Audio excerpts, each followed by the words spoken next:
Welcome everyone to my review of The Amazing Spider-Man 2.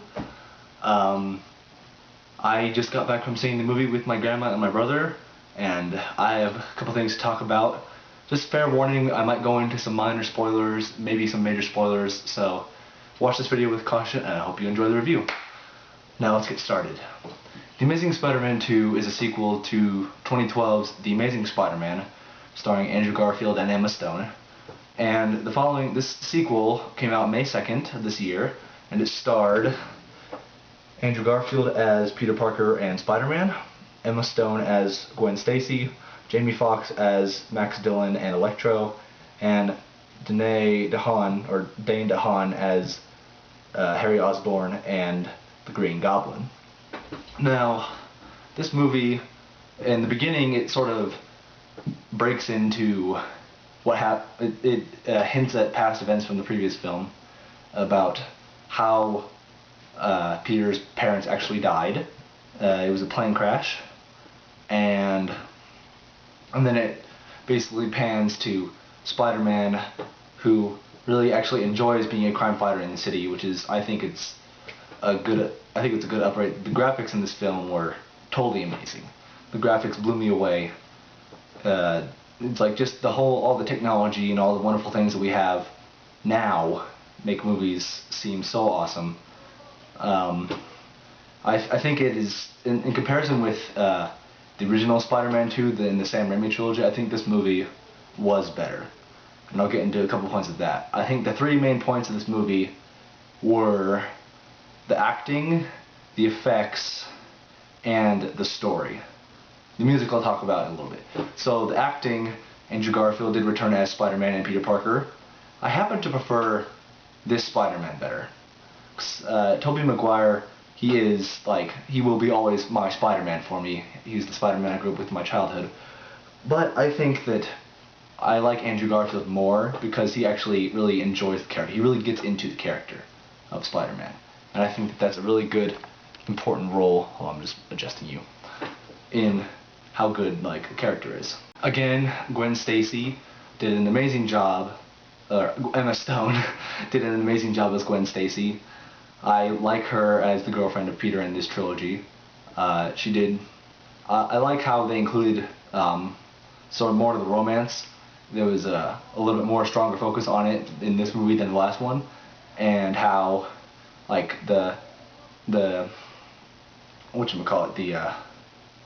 the interaction between them, the chemistry between those two characters is very, very, very strong, and I like that a lot, because it can be awkward at times, like in the scene where they kiss in the maintenance closet, but it can also be really emotional in a scene that you probably all know, which I will talk about in a little bit.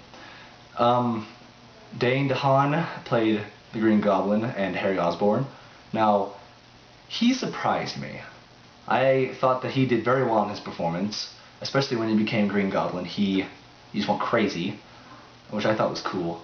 I liked the chemistry between him and Peter Parker when especially in that scene where they were skipping the rocks at the lake, when they were talking about what they've been doing since they had last seen each other. I think that the chemistry between them was also very strong, and he did a very good job on his part. And Jamie Foxx as Electro, he did an astounding job. He was just thought he was a nobody who worked for Oscorp, became this monster by accident, falling into that thing of eels, and he was, in the beginning he didn't really want to hurt anyone, but as they started hating him even more, that he became a villain in the film, which I liked a lot. Now the effects in this film, the effects were amazing. Probably my favorite scene in that whole movie was, not only the scene where Spider-Man and Electro are doing it out in the power plant and he's swinging from pillar to pillar as they're exploding right through him. That was a gorgeous scene. But also the opening sequence of the movie, where it starts with the back of Spider-Man, you see him, and then you see him going through, swinging everywhere. That was probably my favorite scene in the whole movie.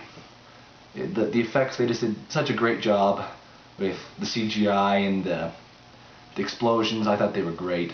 This was a really good movie for effects, and it really was a lot better than I expected. And the final was the story.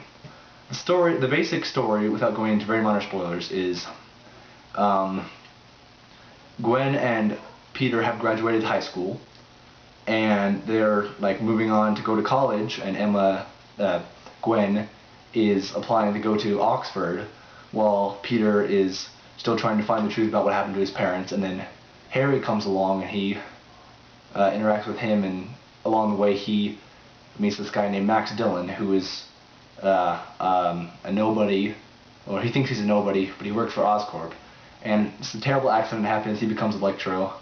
Also, in the beginning of the film, Rhino is introduced. He gets humiliated by Spider-Man, which I enjoyed as well. And he comes back in the end of the movie, which I'll discuss at the end of the movie, or at the end of this review. And basically, to hold you for the story, lots of explosions, lots of emotional scenes, lots of action. It was an amazing summer blockbuster. It was definitely the greatest battle that Andrew Garfield has had as Spider-Man in this trilogy thus far. A lot more intense than the last film, when Dr. Connors became the Lizard. And the end of the movie, basically this little, this is a little spoiler here, so fair warning. This little kid who loves Spider-Man, he dresses up as him, and then he, like, Rhino is destroying the city, and this little kid stands up to him, and he's like playing around a joke, and this is after a really bad emotional thing happened. I'm going to speak it, but I'm going to silence this. So for you lip readers, I'm sorry, but I'm sorry if you lip readers know what that means, but I'm sorry, but it happened, and it sucked. Because I knew it was coming, because I spoiled it for myself, because my friend knew, and I asked him what it was, and then I spoiled it for myself. So the scene wasn't as emotional for me, but it was still really sad to watch that happen. And 5 months has passed, and Peter doesn't really want to be Spider-Man anymore. He doesn't know if he fits anywhere, and he eventually shows up, and it shows, you know, that scene from the trailer where it shows him with the sewer lid thing, and he's like swinging around, dodging all the missiles and the explosions. That's the final scene of the film, and it leaves you like sort of like a cliffhanger of what could happen next, because Harry has been defeated, Electro has been defeated. I'm pretty sure that's just temporary. Harry's been defeated, I'm pretty sure that's just temporary too, and it leaves you basically at a cliffhanger with him swinging the pothole thing around at Rhino, dodging all the missiles and the explosions, and that's the whole movie. It was like, 2.5 hours long, 2 hours and 20 minutes. Overall, The Amazing Spider-Man 2 was a very good summer movie. It was one of the good movies to kick off the summer season. I still have yet to see Godzilla and X-Men Days of Future Past, which I'm both excited about. Also Transformers, which comes out at the end of this month. I'd give it 4 out of 5 stars. In some places, I was very impressed. In some places, I felt that it was lacking. This movie, like, no movie is perfect. No movie is absolutely perfect. There were some things, like, I wish that the chemistry between Harry and Peter could have been extended a little bit more. I wish that like, the movie hadn't ended like it would have with the scene with Rhino. I thought there was going to be some like huge battle where Electro and Harry come back all of a sudden. I thought that would have been cooler, but I did sort of like it, but also it was a like-hate thing for the ending. Actually, another I think thing that impressed me, but it could have been better in this film, was the music. Now, Hans Zimmer, who has done like Batman and a bunch of movies like that, he scored The Amazing Spider-Man 2. And there was this main theme that kept playing. It was like trumpet and brass that played quite often when Spider-Man was doing something really cool. And I liked that. And there was like this sort of like dubstep, like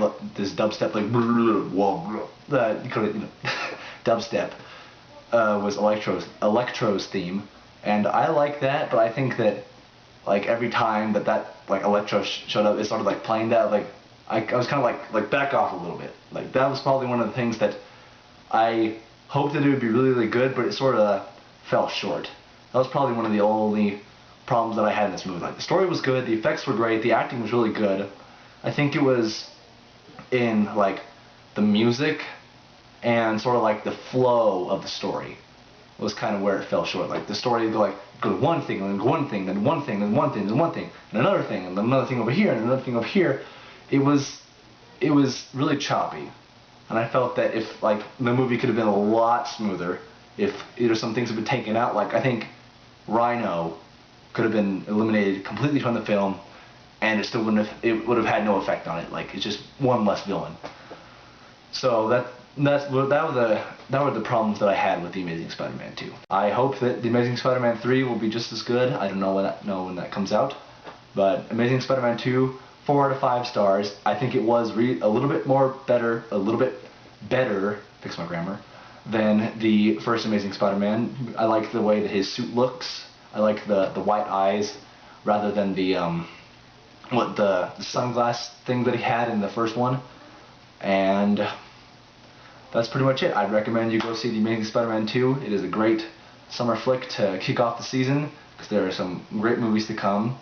Next week I'm going to see Disney's Maleficent, which I'll be doing a review of that as well, and waiting to go see X-Men Days of Future Past and Transformers at the end of this month.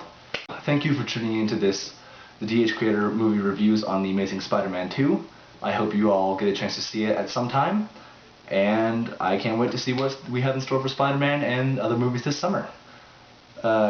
Make sure you like this video and favorite this video. Share it with your friends.